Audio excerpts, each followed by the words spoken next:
So I got the idea of the Skinny Leave Behind back over the summer when I was bored on my train rides to New York, and I started thinking about the way we create these objects to be looked at, these Facebook profiles and Twitter pages that are these weird projections of ourselves that are created specifically for other people to look at in their own computers, in their own private spaces.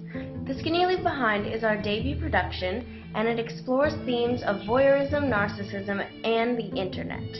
There are also two themes that have to do with spectatorship and the way the internet has changed human relationships. Especially in our show, there's a lot of vulnerability that we are unaware of on the internet, and we put ourselves out there constantly. I mean, I probably just tweeted twice. I know, right? In the past, so, but we forget about that level, and in this show in particular, we see that, or in our show, it's we get taken advantage of in a horrible way. Originally, I had thought the piece should be directly about women, but it's really exploded into this larger study on how it's changed human relationships, specifically with the younger generation that has shaped the internet and those who have inherited those technologies. So we go from people as old as like 29 to high school students, so the people that have really grown up with the internet since they were teenagers. The play is really interesting to work on, and it's been a lot of fun to kind of shed our last 5 or 6 years of life experience and step back into high schooler's body. Which is so strange.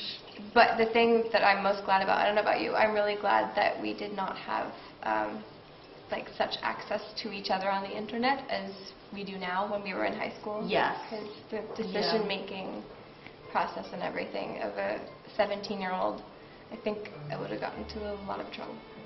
This is the first show that I've ever done that deals with live video and projection of that live stuff at the same time. It's like you're dealing with 2, almost 3 different worlds, particularly with our piece, especially the way that it's written. It's really interesting. It jumps in between real life, real time, and real perspective, and then flips to almost like an ultra perspective because of the camera, something that's super above it. So that element of it is very cool, very exciting. So.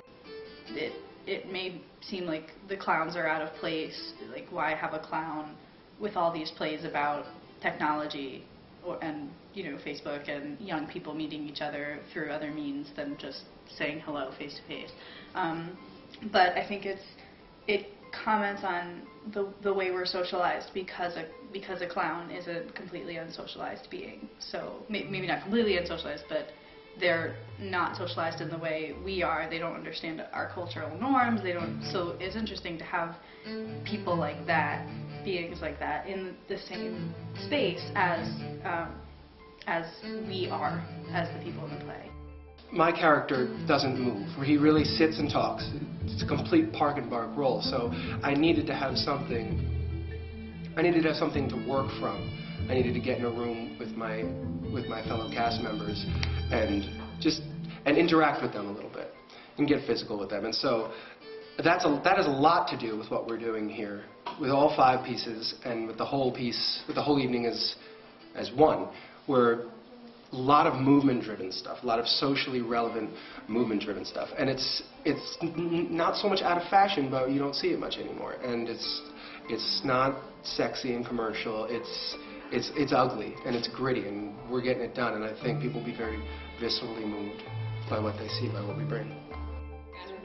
And what does that have to do with theater? Come see the Skinny Leave Behind.